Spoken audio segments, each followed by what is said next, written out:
Hey everyone, welcome back to our third short video in this Advent series called Overjoy. If you want to make sure that you don't miss a video, hit the subscribe button on YouTube and ring the little bell icon to turn on notifications.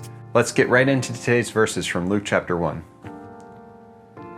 Once, when Zechariah's division was on duty and he was serving as priest before God, he was chosen by lot, according to the custom of the priesthood, to go into the temple of the Lord and burn incense. And when the time for the burning of incense came, all of the assembled worshipers were praying outside. It seems very foreign to us, but the work of making sacrifices and offerings to God on behalf of the people was continuous in ancient Judaism.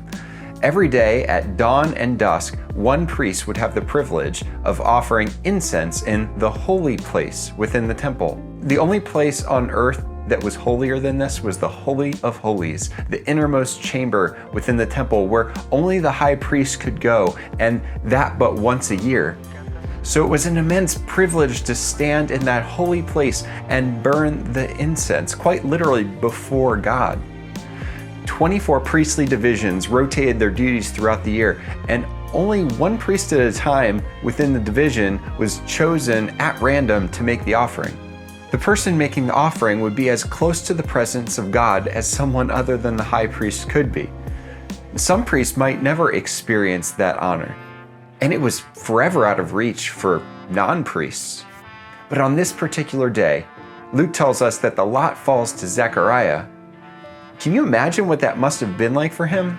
I imagine him shaking with a mix of delight and awe and fear. I mean, what an immense privilege to be so near to God's presence.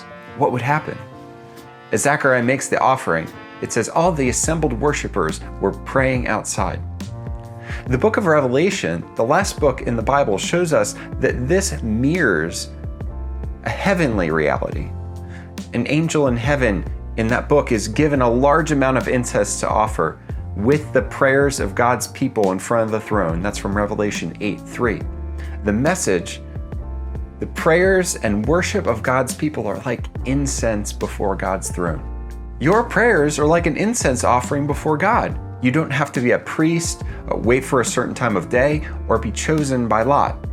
Jesus Christ, our high priest, is always in God's presence for our sake. Even now, you have the privilege of blessing God by your prayers. Okay, now take a look at these questions, talk about them with the people around you, and then there's a suggestion for how you might pray together. See you tomorrow.